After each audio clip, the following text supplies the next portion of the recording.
am going to get those -1s. We'll have to wait and see as we throw it over for game number 1 to Leo and Naisu.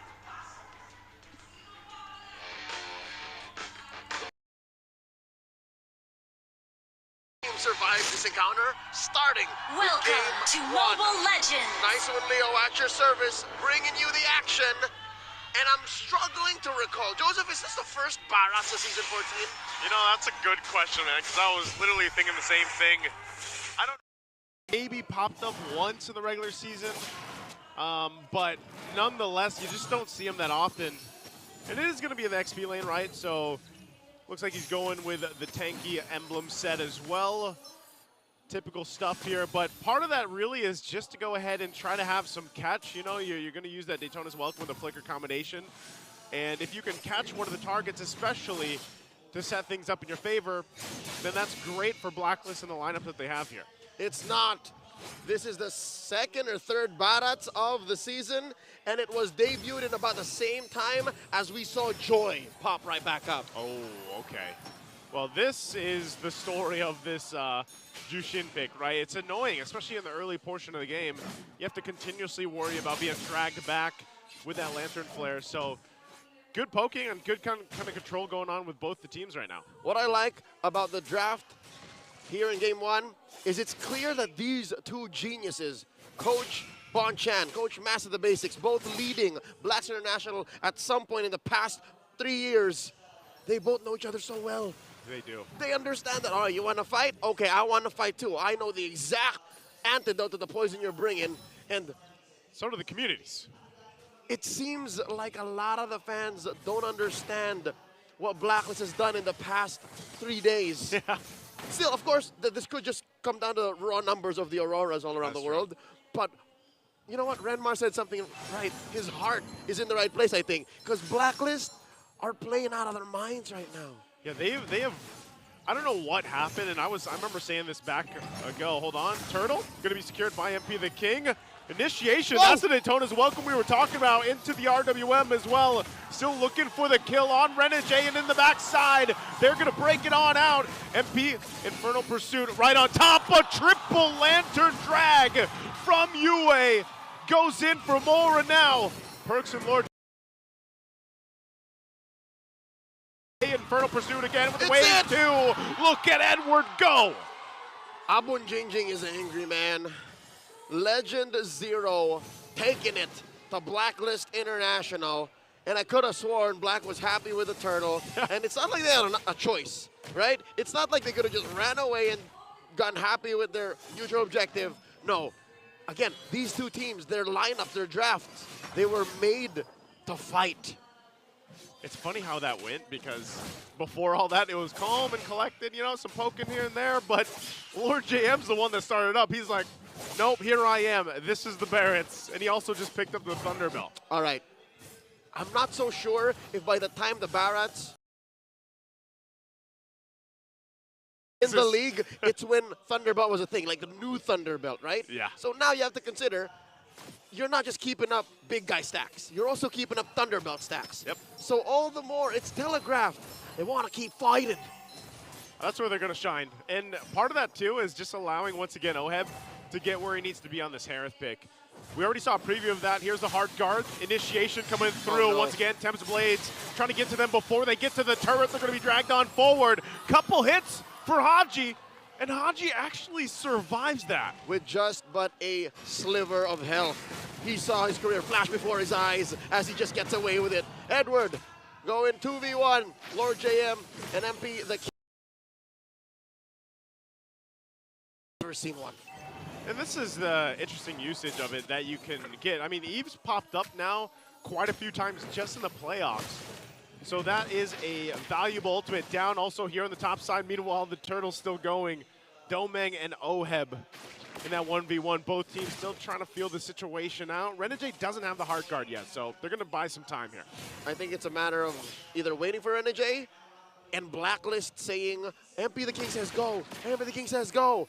And of course, UA getting a good chokestun. There you go, hard guard already off a cooldown. And neither team in position. Oh, they're going to catch one! When again, hard guard might not be enough to help him out this time. Using the brilliance there to stay alive. Domeng's still going to be fine. They're going to re-engage. Demon Kite checking out the vicinity here. He's going to jump in, looking for perks. Domeng finally goes down. Tempest of Blaze already going to use. Gets enough of the swords too, but he's still looking for more. Demon Kite gets out. 2 fall for Blacklist. And 1 for Aurora. I mean, sure, it is a key player. That's Domeng, the next standard. They're going to have to need to get some farm on him, expedite the whole process, but this whole delay, this is the second turtle, Joseph. We're looking at the second turtle, and it's been about a minute that they let it stand like that. MP the King is back on the map.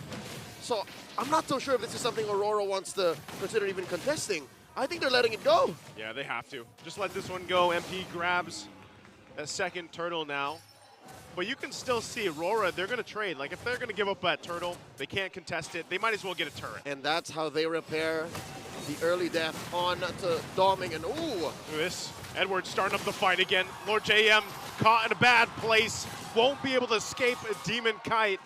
And Edward's still going to go ahead, put a little bit of pressure here. Heart Guard held over, but they're happy with that kill. He spit out the spicy meatball. The meat, the ball. He almost got it, and then he saw the Heart Guard. Oh, never mind. Never mind. And I'm in too deep. So that's a punish hard by Aurora, putting them up about 500, 600 gold. Oh. And now they're trying to fight Oheb. They're going to fight again. Oheb trying to get out. He's going to get dragged back with the Lantern Flare, and Perks as well won't be able to get away. It's just too much from Aurora. Once again, showing the proof, the utility of UA here with the Jushin.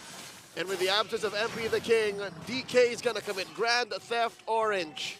Blacklist now reeling from that exchange, that assault. One push. Aurora now approaching 2,000 gold up. In about a minute, there will be a turtle in the upper quarter. Odd how that turret didn't go down. I was going to say, one in. I think Aurora just let go maybe a second too soon. It'll eventually go down. I think they're feeling the same way. Not by Oheb's watch. Look, he's going to stay there. Again, initiation. Flicker going to be used. Daytona's welcome into the turret. They just grabbed Edward. He didn't have anywhere to go after that one.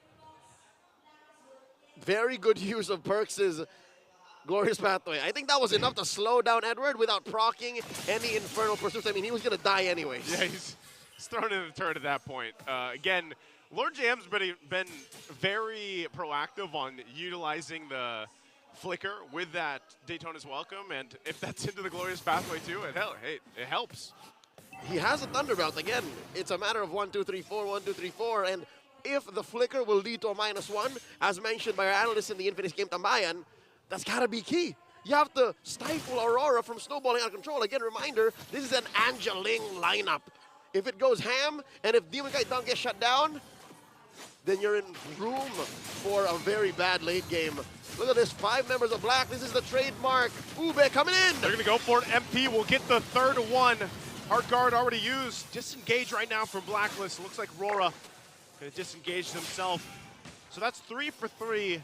MP the King with the turtles here. And like you said, finally this tier 1's going to go down. One hit from that minion. But this is it. Here's the re-engage. RW already dropped down. They're going to throw UA into the air. Once again, that Daytona's Welcome helping out. I'd reckon that may have been a lapse in communication. I'm not so sure if Aurora, we're all on the same page. Yeah. Are we rotating out? Are we moving up? Are we going elsewhere? Because they all got punished by Haji's real-world manipulation. They were all kept right then and there. And Yue, the least mobile member of Aurora, save for Renege, of course, suffers the loss. Think how much slow that is, you know, with the real-world manipulation, and then eventually, I'm not sure if Haji has the Ice Queen one yet, but even with the Glorious Pathway, like there's so much slow there in Zaman Force, and that's why, you know, Aurora, when they were playing with that advantage earlier on, where they were going even under the turrets, whenever they had that Heart Guard and they put the pressure on with a beacon. It's always awkward. It's always awkward to fight, because then that's literally the counterplay into that death box, and as the game gets longer here, you know, either team really can actually win those team fights. I'd reckon we're up for an item check in just a jiffy. In a country second, if you know what I'm talking about. Because 30 seconds from now, Lord's going to spawn lower quarter. So we want to know exactly what they're building. Lantern on Haji. So he's dealing massive damage to Edward, massive damage to... I think that's about it. All right? Because that was a country second. He's the only one... It is. He's the only one who's really dealing with a lot of HP right now. Demon Kite cornered out of that small camp. Checking out the items here. Nope, no ice cream one just yet, Joseph. I guess they just have enough slow between all the utility that It's their just, ultimates it's just give. painful slow. Yeah. Like, Glorious Pathway is probably enough. Missile expert, too. That's true. You have that. So they have plenty of slow available, and this is where they're going to be able to shine. You know, once the Lord is up here, they decide to give it a go. They'll play into that advantage. Domeng also picking up a big item right now in this Lunox Holy Crystal. But look at this poking just on Edward. It's difficult for Edward because he has to do so many things. Number one, he has to break the kill box. Yep. He has to peel for Aurora. Again, he's the only real frontliner. Yeah, he's the guy. He's the guy. You have to, because anybody else is just relying on a hard guard. Yeah, and he has to find stragglers. So he's a bouncer working a 300 capacity club. He's working overtime. And he's one guy. Just one guy. No, he's that guy. That's why. It's the only one we employ. World champion. Yeah. And he's him. He's Legend Zero. But as a Phoveus, he can only do so much. He can, and that's why I would say his work is cut out for him, and Edward's been doing that job up to this point, but now you're going to find yourself being that guy for the Lord dance that's going to be started up right now by Blacklist. How perfect. It's a big club, and the bouncer's checking in. All right, what's going on? What's the commotion? It's just a soft reset. About 3 members of Blacks International tippy-toe into the tango, and Edward is checking in. And I think the call is, all right, fellas, they're not going deep just yet, and here's where Aurora's lineup shines, controlling the map. You can have Renegade just clear in, as slow as it takes for an Angela, but still, a presence is a presence. And then you have the Ling on Demon Kite just jumping around. Clear those waves with those waves of love, man. Like, that's what you're going to do. Part of this is Demon Kite. He can also kind of help with this, put pressure, but they're just going to give this one a go. Going to try to get here on time. Hard guard already going to be on Demon Kite. Lord's going to go for the reset. Tempest Blades will be committed. Edward has to flicker out defensively, and they try to fight it in. The Queller is shot, but that Lord will enhance at this point. Most impressive is Blacklist discipline. You see that green dot on Haji, Joseph? He didn't panic, he didn't press the real manipulation. And now they're in prime position to take the Lord. They're gonna go for this one full force once again, and MP will be able to grab that Lord. Edward jumps in, Inferno Pursuit, they drag Lord JM back. There's the RWM though, locking them down, trying to cut them off. Edward finally taken out. They go to the safety of the tier 2, but they're dragged back by Yue. And now they collapse down on Haji. A turret won't be enough, says Demon Kite alongside Renegade. It's a wipeout for Aurora. Just too much damage in Aurora's lineup, and they're able to sledgehammer through the base. And that's all they needed. With the minions and pushing in, Aurora will take game number 1. The Northern Lights, like a flashbang, suddenly take game 1 from underneath Blacklist. Man, did that happen just so quickly. Like, you could have held your breath. I think we did. And so did the MPL arena here, because it was just that one fight. You know, it was that one Lord fight that went back and forth. It started, then disengaged, and then turned into that. There's got to be some hesitation that our analysts saw in Blacklist engagement that may have turned the tide. Let's go over to the Infinix game to buy and break down game 1. Funnily enough, you did spot that, right? You spotted that millisecond of hesitation. Yeah. And you pointed out earlier. Yeah, but the thing is, I also understand why, if you're Blacklist International, why you're going to be team fighting like that. Because even though you're trying to look for the best possible team fight or the best team fight, it's hard to do that when you have someone like Yue who positions and times his entries so well. Unlike the Eve, where once that box is brought down, you know what's going to happen. You know what you need to get out of. While the Jushin, when it's paired up with an Angela, you can wait. And waiting is what the Smiling Demon did. This guy just looks like he already wants to go straight into game number 2. I don't know what to say, man. The Smiling Demon gets me every time. He doesn't even smile fully. I haven't seen him smile like completely yet. Yeah. But yeah, he is 5-0-6 here. And also one of the reasons why I knew they were going to pick the Angela, because if you enable Demon Kite on that Ling, it just gives you a good show. Yeah, very deceptive is the lineup that Aurora drafted. So we got to see that there were some scenarios where Renegade would struggle to join or do something because he was an Angela. If he got caught out without charging up that hard guard, it's an easy catch for Haji and the rest of Blacklist International. But then Aurora, with their lineup, understood that, hey, we have to adjust our playstyle. Our main frontliners are going to be, surprisingly enough, the Jushin, the Phovius, and even Demon Kite. But Demon Kite will frontline once he has the hard guard onto him. That acknowledgement, that adjustment allowed them to reach them to this scenario. Yes, it looked like it was a really great team fight for Blacklist International, but again, the late entry and the decision of Yue, once he entered, that was a signal for Renegade and Demon Kite to run over Blacklist International. I was about to say, Yue is my personal MVP here. Because not just the first one where he got free people on the lantern. Yeah. That was fun. I forgot that you could do that. But the decision making that he's able to do, all while being in the front. Yeah. As a mage, just really blew my mind here. Yeah. And I think Blacklist also didn't expect this kind of gameplay coming in from the Zushin of Yue here. Yeah. And that's why Demon Kite also just had a very easy time on the lane. Despite Blacklist International getting all of the turtles, even got that one word of the game, ultimately Aurora just wanted the longer trade of it all. Again, Demon Kite, this kind of lineup puts pressure on him in the sense that if Demon Kite really messes up, then nothing good's gonna come from Aurora. It will fall into the hands of Domeng, but Demon Kite played an excellent game. In a game wherein you have your mid laner as the roamer, as the frontliner, you have the Phovius as your wall, you have an Angela to just be like, yo, Renegade, I need the buff so I can go in and join the fight. Demon Kite needed a lot of patience, needed a lot of discipline, and the good news for Aurora is he went in at the best possible times. And again, he can do that over and over again, just because I guess the comms are really, really good with Aurora, right? Yes. So you can only do that if you have 100% trust on your teammates, and maybe 100% KP for you, just kidding. But yeah, overall, you can't pull that off unless you're ensemble. You're all together. You're all jiving. You're all grooving to the same tune. And that's exactly what we saw here for Aurora. And I would also say we saw that in Blacklist, right? They look very in tune with each other.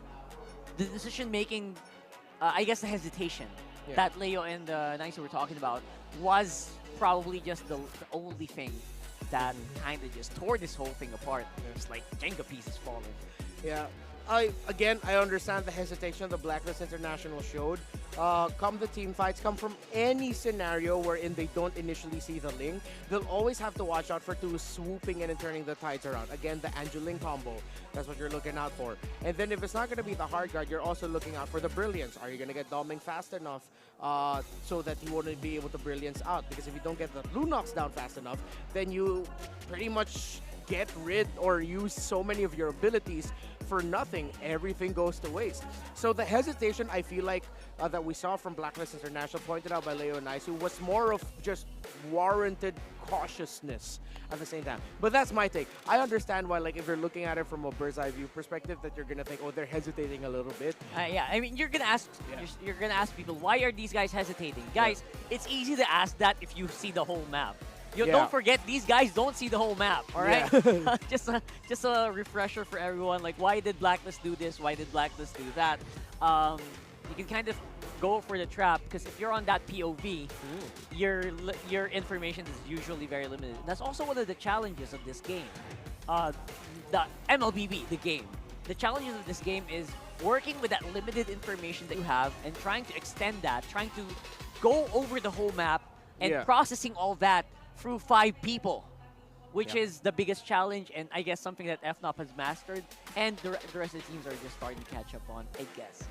But for the meantime, let's throw it over to our solo analyst, Auntie Anara, I believe, who will have a lot to say about this.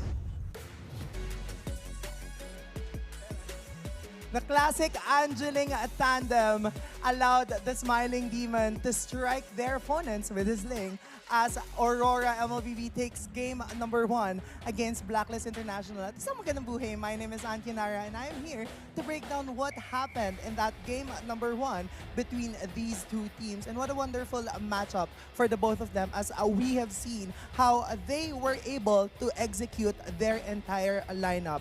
We were talking about in the panel a while ago how this lineup from Aurora MLBB is very much reliant on the snowball coming from Demon Kite. And yes, we were kind of wondering how this will work, given that Renny J was using the Angela and no one else was there in front of them. So a huge, huge props to Yue for being able to execute that Juicen so masterfully, to the point that Blacklist International, in the absence of their Purify, given to that lantern from Yue. And all throughout the game, we have seen Edward at the forefront. And while the team fights for both of these teams were great, what made this entire lineup possible for the side of Aurora MLBB was the fact that after losing that Lord, which they danced for like 3-4 minutes, is that they were able to instantly convert it into wiping out Blacklist International. And this is a very, very much classic Lord dance invented by both of these teams, which allowed them to fully execute this strategy. That game was so wonderful that it was full of team fights for the both of them, but it was Aurora MLBB that won in that specific matchup because of the classic Angeling tandem. And they were able to execute just that because of all of the roles of all of their teammates. And what a wonderful matchup that was. We have seen Aurora MLBB take game number 1, but then again, this is a best of 5 series. So definitely, this is not at the end of the road yet for Blacklist International. But to know more about what's happening in the world, let's go to Mara Aquino. We're back for another episode of M News, where we give you the latest in the world of competitive MLBB. We got 3 stops. First, we're heading to Latam. Maycam Evolve has dethroned champion RRQ Akira in MPL Latam Season 2. We've always known the Brazilian King of Kings as a team that dominated South America's scene until Aurora, Maycam Evolve's jungler, led the team to sweep RRQ in the grand finals. Maycam Evolve will now qualify for MC their campaign from the wild card. Next stop, Myanmar. Falcon Esports will be soaring to Malaysia for the M6 World Championship after defeating Mythic Seals in a full 7-game grand finals. The clutch triple kill from Benny's Bruno turned the series around to help his team clinch the ticket. This will be Falcon Esports' 4th international appearance as Myanmar's representative. They previously participated twice at the MSC and now twice at the M Series. And for our final stop, NACT Fall 2024. Now the Grand Finals is set for North America, where Cloud9 will be facing BTK. Now for more of that, let's check in with our M correspondent all the way from North America, Steph Weezy. Pasok.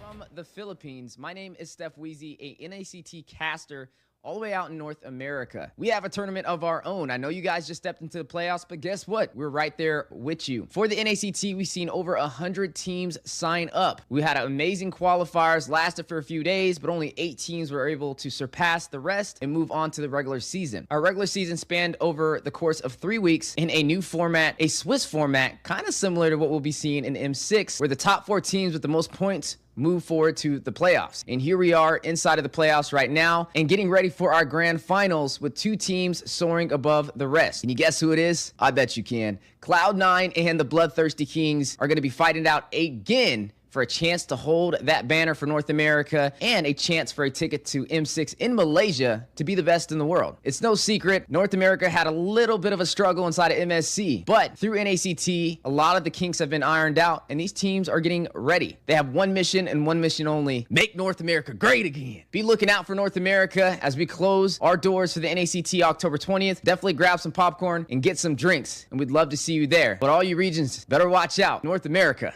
is on its way. Thank you, Steph Weezy. Cloud9 and BTK, 2 epic rivals. We'll be seeing you for M6. And that's it for M News. We'll see you next time. But now we're gonna head on over to our panel. Paso. Thank you so much, Mara Aquino. We're gonna have some conversations for sure with Steph Weezy here later. I love the support. Great. I miss Steph, man. Steph's a really cool dude. Hopefully we get to see each other in Malaysia. And of course, I was also very excited about that Myanmar matchup. I really thought Mythic Seal was actually going to take it. We're so used to seeing those names in the M series, and it's surprising that we will probably see them in the wild cards here. That will happen in shortly, probably after this. And yeah, that was the first time, by the way, that we saw the Suyo make an appearance in the playoffs. So I really was very thrilled for that. So stuff happening all over the world. Yeah, lots of things to watch out for. Little by little, all the journeys all over the world are starting to culminate towards Malaysia. Get Fnatic Onyx Philippines is already on there. MPL Indonesia are going to have their playoffs next week alongside MPL Malaysia, if I'm not mistaken. MPL Cambodia's playoffs are ongoing right now. There are upsets there happening as well. They have a similar story. CUSU in 6th place eliminated 3rd place Team Flash in Cambodia, similar to what happened with Blacklist International versus Omega. So it's really cool seeing the narratives all throughout the seasons, or all throughout the world, heading into the M series. That's right. And we are also waiting for NACT to also kind of just finish off. Let's go midnight. C9's probably in a good spot here as well. BTK is a household name for M series, but you never know. That's why after this, we're all very excited to watch there as well. And again, all stuff happening. Let's go back here where we are right now. Of course, DK4 is the Lord trade. Apparently, they've been trading a lot of objectives in that game, to be honest, not just Lord. But somehow, Aurora did come out on top with all that happening. For the meantime, though, feel the power of every tap using the Smart app, guys. All you gotta do is manage all of that in one simple package that you just install on your phone. You can manage your prepaid, your postpaid, your buy promos, your bills. You can also manage your bills from that app. You can redeem rewards. And again, all you gotta do is download the Smart app right now. And I think you can also do that with games. So if you're a gamer, try out the Smart app as well. It's only available for Smart, Signature, Infinity Pro, TNT, and PLDT prepaid Wi-Fi. Home Wi-Fi. So there you go. All that in the Smart app. And if you are a guy that loves to load up for Mobile Legends Bang Bang, you can get a little bit of promo here and there for that. And they also have like tournaments that happen in like a separate app. So it's so much fun with Smart. And again, thank you so much for being one of our main sponsors. Yeah. So right now, we are about a minute into the next game. And again, I'm still convinced this is a 5-game series. If not, I will do nothing. There we go. That's the right play. Don't make sweeping statements that you won't be able to keep, because honestly, the sweeping statement you made might actually be too difficult for yourself. Yes. If this doesn't go to a game 5, I will talk to Leo. I will talk to Naisu, and I will tell them, boy, oh boy, I miss our friend. Yeah, I can't wait to see Ingan again tomorrow, dude. Like, I know he's enjoying like his day off while at the same time, preparing for work. Love you, Ingan. But I can't wait to see you tomorrow, man. Right. So I bought Clippers. I'm bringing it tomorrow, Ingan. See you, bro. If you know the trade, if you can just rewind yesterday, so you know what we're talking about. Anyway, we're going to this one with Blue Side for Blacklist. They pick it up, and their win rate on Blue Side is 41%. I would say it was worse. So I feel like now it's better because of their wins. And their side selection priority is 29% if they choose the side. So what does that mean for us though, right? Yeah, for Blacklist International, looking at them drafting in the blue side, their pattern has been really rushing the priority of the Jushin. So if it doesn't get banned out here for Aurora, by Aurora, I wouldn't be surprised if they actually decide to pick it up for themselves. And then we actually have seen them slotting in the likes of the Alpha, the priorities with that hero. There's still a Rafaela option available for perks if they want to go into that and use that for themselves. Again, we discussed the Benedetta. So for Blacklist International, I think we're going to be looking at priorities in the mid and the roam early on. Usually I don't, not a fan of seeing that, but it seems like the drafting pattern for Blacklist International this season has been to actually win the side lanes in the second phase of drafting, but for them to get the roamer, mid laner, and jungler, usually junglers, because junglers are the power picks of the season, come in the first phase on the blue side. Funnily enough, I was gonna say that. I feel like they might prioritize the jungle just because if you were not watching in day one, Blacklist did win 3 series in a row, 3 games in a row with the Alpha. Yeah, Alpha spam, bro. So I don't know if Aurora's going to let that through here at all. And I think they shouldn't if they want to win. But again, there are tricks that you can do to trade it in the draft. You have 2 bans if you're Aurora. Again, you have the Chip, you have the Suyo. And you also have to think about the Jushin. I feel like that actually warrants more of a respect than the Alpha that Blacklist International has had a lot of success here. Considering the Game 1 performance, you know what? I completely agree. Yeah. And from the side of Blacklist, hearing Antianar deliver his analysis earlier, he helped me realize that their lineup in game number 1, the strategy that they wanted to do in game number 1, was very dependent on them building an advantage with their 4-man team fight before the Angeline can come through. It's like the moment you see the Lunox, the moment you see your focus, do what you can to take them out right away. The Lunox and the Jushin, take them out right away. Take another frontliner out, and then force them to fight 5v3, 4v3. The problem is, by the time Blacklist International got to take down who they wanted to take down, having built that advantage, they've already spent so much, they took too much time that they couldn't find the right position to get ready for the entry of the Angeling, to get ready for the entry of their gold laner as well earlier. By the time that they were ready to fight, the Ling was already all over their faces. Yeah, exactly. So By the time they got their advantage, it's like, all right, we're ready for round 2 because we already have advantage. What, we're dead?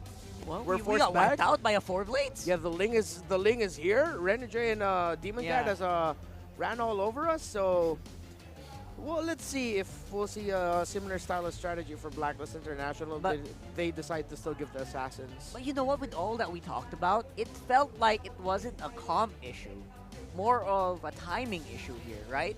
An execution timing for Blacklist. To be fair, yes, actually. Yeah. Right? Even Antianara didn't really talk too much about the comps because it felt like the comps were beating each other up. They were doing what they're supposed to be doing. The Barrats was catching people, right? And the lineup was surviving. It just so happened that maybe they weren't able to maximize the time, the moments where they were supposed to fight. And Aurora just had a faster pace in that regard. So Jushin is a priority for Blacklist, and the Edith and Suyo are the picks actually for Aurora. Good bans coming in from the Aurora red side, the Matilda and the Hylos. I feel like, very things you really have to respect. Ooh. I think they decide to go... Eve ban, look at that. Woo! Even Phobius ban for Blacklist, wow. And as you mentioned, the Alpha actually comes in. They still decide to rush it. They go for what has worked out for them.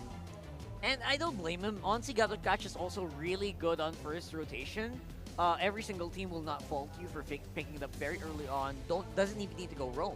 You can even go XP, and they will make it work. You just need to have a really good swap route for that one. So cool to see Blacklist International actually banning out the Eve. It's like them acknowledging that, we know that our 2 mid laners have the same hero pools. So we respected our ability to pick a mid laner earlier. Speaking of which, we'll respect that as well. I like that I see stuff like that, right? Yeah. They really mirror each other. Yeah. It's very uncanny the way that they're getting their picks mirrored up, and it only convinces me more that they feel like they're twins that were separated at birth or something. That's how they feel like. More like twins separated at college. College. All right, at college. It's not like they knew each other already. Yeah, they already knew each other for a very long time. So this guy was sent off to live in like North America, and this guy was sent off to live in like Singapore, and now they're meeting each other. Come on, and they man, realize they're more similar to each other than they thought. You're writing a hit Filipino summer movie off of the top of your head by saying all of that at this point. Featuring, Catherine Bernardo, sure, stuff like that. 100%. And it really does. It's even till now, it really slaps me so hard that all these people that are on stage right now used to work together almost. Yep. Almost all of them used to be in the same team.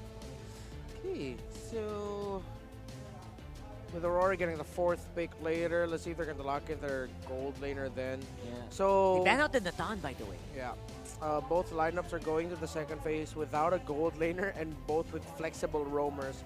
Although it seems like Edith really has found her home in the EXP lane. Aurora respecting the Tigreal here off Blacklist International, specifically perks. Alright.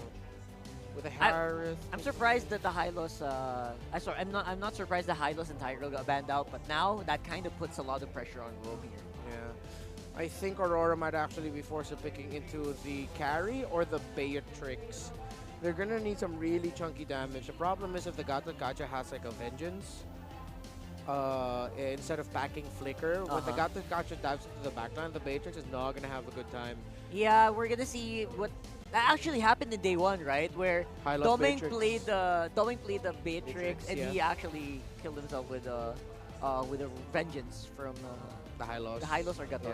Yeah, We it saw it. happened Yeah, before. it gave him difficulty like come the mid game. Yeah, so you're right. Good respect ban on the Cho of Renegade. Again, the man is really well. Oh, excuse me, was they picked pick it. actually. Ah, All right. it ended up in his hands. Oh, look at the insta-lock here. Rafaela and Bruno Oh, for Blacklist. they bring it back again. They found success with this. Moscow was banned out earlier, so what's it gonna be? Might just be the carry, but the problem is you're already up against a Bruno. I think you might just end up having to default into the Beatrix. Beatrix or Lunox. Lunox, okay, but you're too magic damage dependent. Yeah, you'll probably lose out in terms of tower taking. Yeah, to be fair, it might take time for Blacklist to build Radiant armor if they go that route. What about Ixia? Ixia, ooh. Melissa. With the Jushin, not really. Not really? The Juice, Yeah. Melissa gets a Gatot, not really. I'm leaning more towards the Beatrix or the. Oh, why not? Excuse me. I keep forgetting about this cowboy, man. I was thinking about like what's a Yeah. strong back line, has really good Uh-huh. damage, that it's up to speed with the Bruno. And not reliant on normal attacks. Not too reliant on the normal Right. attacks. In fact, you want to juggle your skills so that you can have stronger basic attacks. That Yeah, that was good. Clint is a tremendous pickup here for Aurora. I like it. Usually people knock on Clint, but history has shown us that if we knock on Clint fights back. Yeah, he'll come He gets the knocking back. wins. He'll come knocking back, dude. So, what do you think? Did anyone get like an advantage here? You know, these two teams draft so similarly, I don't see a clear advantage. I just see the execution, man. Let's see if Leo and Nicely has anything to say about that. What I gotta say is Welcome Clint's got to 100% Mobile leeway. Legends. Is it 100%? I remember everyone hated on it, and then suddenly it wins. Well, I'll tell you what. It's high noon. It's always high noon when Clint gets picked. Welcome to Game 2. Aurora leading with a 1-0. Wait, what? Renegade! Renegade! What just happened? What I tell y'all about Renegade not being the weak link of Aurora. He is him. He is him. I feel like he does that almost every time that he gets the choke. Number one roamer, First Bloods. Leading all throughout Season 14. That's the Hitman. That's why he's the Hitman. It's my guy. That's your guy. Oh, you're seeing it. Hey, Ohad, I like that recall too. That's the one I run with. But you know what? You gotta say this. Early First Blood in the hands of Aurora, especially on Renegade. We've seen what he can do. Oh my goodness, what is... I was a little shocked. Doming's just waiting for the rest of the crew to come in. As I was saying, Renegade, so goes in. Let's see if there's going to be a response here. Haji joining up. But look at the Soul Semper. Whoa. Oh. Wait. All right, it seems like our players are experiencing unexpected results. We're going to have our marshals deal with that and give our players a breather, and everyone else as well. But you know what? Save for the reactions that we got there, I think what happened in First Blood was what was going to happen anyways. Yeah. So whatever Renegade did, that's this. The truth stands. Is that Coach Jeff? Is that Coach Nobody? Informer? I mean, not Coach Josh? I think they were up front. Yeah, that was them. That was them. Whole lot whole lot of people out here. Prior to this, they had lunch. They had dinner, I think. Yeah, I saw pictures. Yeah, so they are considered. Yeah, confirmed that's them. They were together. Yeah, we get a chance to check in on people, you know, whether that's online on the different social media. Or in the Rio. Or in the real. But yeah, you know, regardless of what happened there, I will say this, man, like, that Soul Sever was doing some damage, and it was gonna get someone regardless. And benefit of the doubt, maybe Oheb wasn't ready for the fight. Yeah. But Aurora had it coming for him. They did. Aurora cut it deep. They did. That was a three-man? That was a three-man, yeah. Haji wasn't there in time, but I don't know. It's going to be interesting to see once we go back to the game, too, because, yeah, you saw the emotion, especially from Doming. And it's going to come on, folks. Don't worry. About 40 seconds before we jump back into the land of This is God. like a throwback, by the way. This gold lane matchup, a Bruno and a Clint. Like, this is like if you played MLBB back in the day when it first came out. Back in my day. Don't make me bring those out. Back in my day. When did the game come out? 16, 17? 16, 17? Yeah, these heroes go way back. These heroes go way back. Oh. That looks like a familiar face. That it does. So does that right there. Hey, that's speaking actually of. Renegade. That is Renegade's ID photo. Does she have his ID photo? I think that's Renegade's paramour. Ah. That's his lady. That's his lady. Miss Hart. She's lucky. That's a lucky lady right there. That is. And of course the agents coming in en masse. Joseph, do you see the side full? Both sides are full. Both sides are full for this one, man. And at some point, they were once part of the same fan club. Yeah, now they're split in half. The panel mentioned that too, you know, Rockhart and Renmar. They were like, yeah, there was a point in time when everybody on the stage was probably working together or on the same team in some form or another. So, again, a lot of that also deals with the familiarity between how they like to play or how they like to move or maybe even how they like to draft. But just the same, Lord catches Renegade. Oh my goodness, Renegade will still survive. Escape man. From Hitman to Escape Man. He's a fugitive. Get him. Turtles up. With that said, you're looking at the gold lead of about 1,500 for Aurora. And Demon Kai taking his time. It's a clear go signal for him to take the purple first. But wait, I think there's a matter of footsies that need to be fixed here. They're leading hard. They are right now. Perk's really low. He's going to rely on the heal, but Renegade going to jump in, not even having the level 4. Trying to get the concussive blast off, but there's going to be a jump in anyway. Still going for the fight. Renegade will go in. Flicker. Now he has the kick. Tries to get some more damage, but he bought enough time for Demon Kite, and Renegade will still live. And the rest of the team goes for Lord JM. How does he do it? He refuses to go down. Renegade just does not die. And throughout all that, it's like he has an extra Jikundo in the Jikundo. Throughout all that, what? Doming was just pushing. Doming took down tier 1 up top, and yeah, wake up call. Anybody who's just tuned in to MLBB Esports in the past 6 months, Renegade's been playing Cho since before any of you were born. Hey, man. A lot of y'all were still just babies when Renegade picked up Cho and said, cool hero. That's when he started making the highlights and everything else, right? So at this point, and this is why I said it was so important that he got that first blood earlier, because when he does get a first blood, like, I feel like that's when you see Renegade the most activated. Yep. Because we've all seen him be punished, you know, go 0-3. But when he has a lead and he has an advantage, he really plays into Lord it. JM! Lord JM, gonna go ahead and jump out. Using that Avatar of the Guardian. Demon Kai DK on the hunt. Satan! He's gonna go ahead, Soul Sever in. Good tankiness, Revitalize as well. Demon Kite might line up the Queller, but meanwhile, doesn't pick up the kill, but there's a fight happening up here. They go in with the Spear of Alpha. Renegade still gonna be alive. UA keeps him at bay still. So no one on either side of the map goes down. But check out bottom. Edward is continuing to apply pressure, clearing that wave fast, cutting it from the back, and letting that wave crash into that tier 1 down bottom. And now the answer from MP and Lord JM.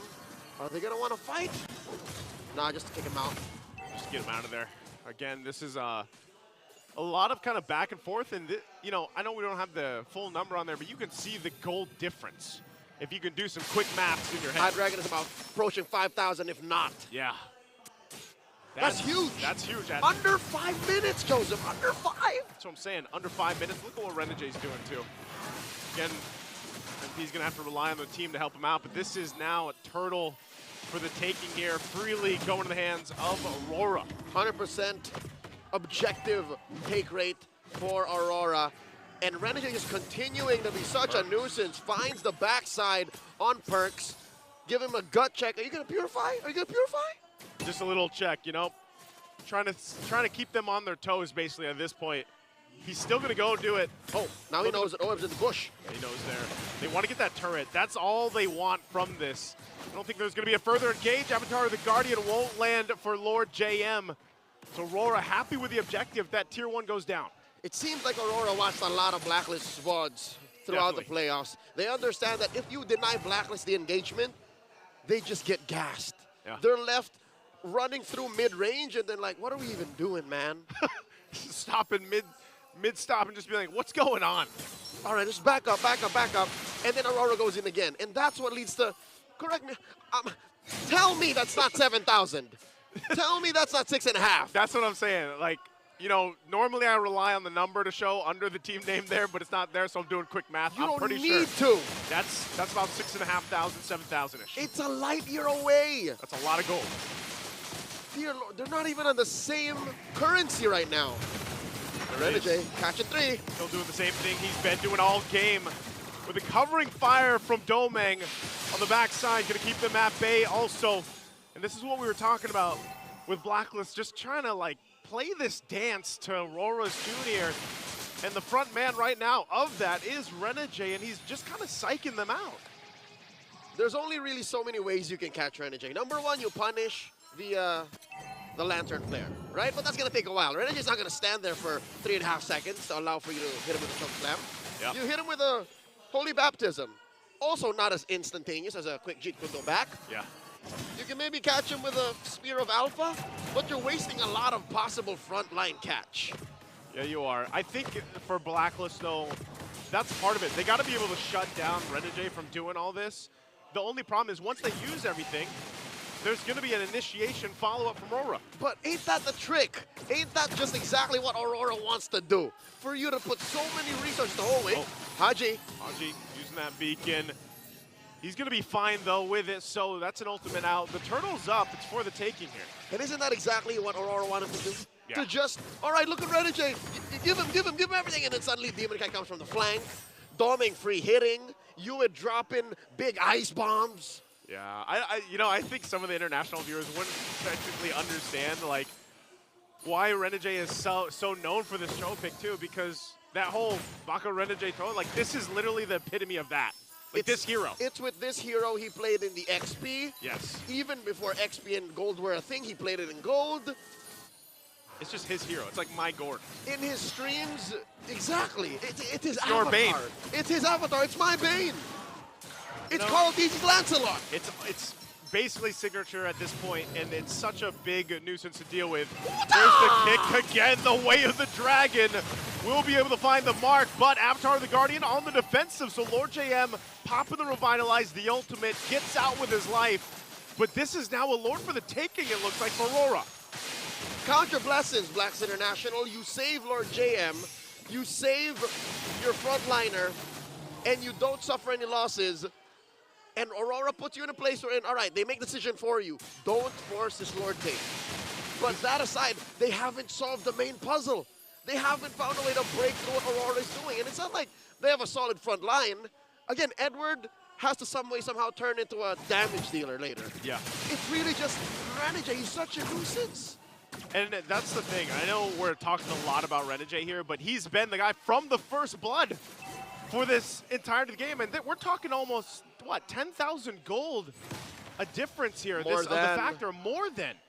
More than. And folks, if you put the camera on Renegade, kept it there, and talked about Aurora, you wouldn't miss a thing. Like, that's where a majority of the action is going on. And right now, 5 members of the Northern Lights are pushing through mid. They sent the Lord down bottom in a big fat wave for DK, for the MP the King to deal with up top. And I can only wonder, is it inside the base that they can find some way somehow to come back? Maybe it is! Whoa! Avatar with the Guardian in, they're going to force some defensive flickers. Still fighting under the turret, they go. Edward jumps in, Primal Wrath going to be popped. They collapse down, and it's just way too much. The gold lead is too much, and Aurora will end the game decisively, 2-0. The light consumes the dark in quick fashion. 2-0. Aurora are at match point. What a game. And there's no question on the MVP here. It's 100% it's Renegade because, like we said, from the first blood till the end of the game, he made it this way. Like, this game ended this way because of him, but the team could have just focused on all the objectives, and that's exactly what they did to get the victory here. And by focusing on the objectives and just taking what you can along the way, I think that's what they did. They just choked down on MP the King, choked down on everything Blacklist was doing. They ballooned up to 11,000 gold ahead under 10 minutes. Let's go over to the evening's game tambayan. Hear from Rockhard and Redmar. That was a heck of a ballooning if I ever saw one. Yeah. Wow, oh wow. I mean, the gold lead shot up so quickly. And again, the casters are right. You know what? You gotta credit that a lot to Renegade being so, min-maxing on that Cho. Yeah. So much. It was, dude was locked in. Like, he was in his comfort zone. He already knew what he needed to do. Despite all of the purifies that Aurora had, he didn't care because he was getting the vision, he was setting the tempo, he was forcing back Perks and Haji. These two games, we've clearly seen that Perks and Haji are just outclassed by Renegade and Uber right now in terms of like individual decision making and like how else they're faring with the rest of the team. There you go. Stats will back it up. And solidified here. Renegade flexing it up a little bit and doing his Cho pose here. And yeah, that happened from the first blood. That happened on the bottom side. First engages. They were fighting near the second tower, and I was surprised he was still fighting even with 5% HP left. So much trust for his team, and that really enabled him to go all out and get such a huge lead. Yeah, it was a support healing roamer versus roamer that's strong invade, pick off, and then with EXP laners both covering for extra set. But right now, again, usually that's the answer for lineups that have a support healing roamer. You get pick off. If it's not a suppress, it's a -1 crowd control that forces out purifies that allows other layering of crowd control to come in. It was just Aurora playing a very clear and very familiar idea to all of us in terms of like what needs to be executed and how it is to execute. Another thing I just need to point out, Domeng looked very comfortable in that lane matchup. That Clint just outclassed Oheb. Yeah, that Clint was, well, again, we are always surprised by the last pick Clint. And I would say the Blacklist also wasn't really prepared to take the Clint on in a head-to-head duo from minute 1 until 5, right? I feel like it was going to take a while. It was already a given that you expect the Bruno to not be able to fight yet, even with the help of the Rafaela. And we saw it here. The Rafaela felt like a soft counter alongside what they were trying to do here. Yeah, looking at the lineup of Blacklist with the Rafaela, it didn't feel like a response to anything. More so, it felt like just a means to really empower everyone else. But then when you're up against a lineup that not only puts a lot of pressure on your individual hero, but the hero of the team, one hero to hope that the healing and the movement speed increase given to a Bruno, a Jushin, an Alpha, and a Gata Gacha to shine, plus the revitalize of the Gata Gacha, to hope that that will be enough to deal with the raw firepower that the lineup of Aurora has. It was a little bit too hopeful. I guess that was my thing about this. Like, what were you trying to achieve with move speed and heals if your damage dealers are already like down on the ground? I guess that's the problem, right? They were expecting this lineup to go a bit later. Yeah. They were expecting this game to maybe go to 15 minutes. And you know what? 14 minutes, 13 minutes, I don't mind this lineup. Yeah. This lineup can fight. Look at that. I mean, I feel like with a lineup that has an Alpha and a Bruno, you want that mid-game. We didn't even reach mid-game here, I think. That was like 9 minutes. It felt like it ended way too quickly. By the way, 9 minutes and 43 seconds. Again, very quick game. Yeah. Which is becoming a trend with some teams here in the MPL Yeah. playoffs. Again, it really just goes to show the early game, the first 5 minutes of the game is a good indicator to see who will win the game. Because having a much better, and that's what Aurora had, they had a much better first 5 minutes of the game up against Blacklist International. Actually win the mid game. And now that we saw that, it looks like Blacklist International just really couldn't find their footing of how to execute their lineup because they had a Cho just dancing all over them constantly. I guess. No comfort at all, no comfortable spot. And there's a very specific, how do I call this, condition to make the lineup of Blacklist International work, to make it work up against Aurora. Number one, you have to control that Cho somehow. If he's too angry, then just control his tempo. If not, then that's what happens. I guess it's hard to do it with the Cho dancing on you. That's 100%. And let's see if Anti and Ari.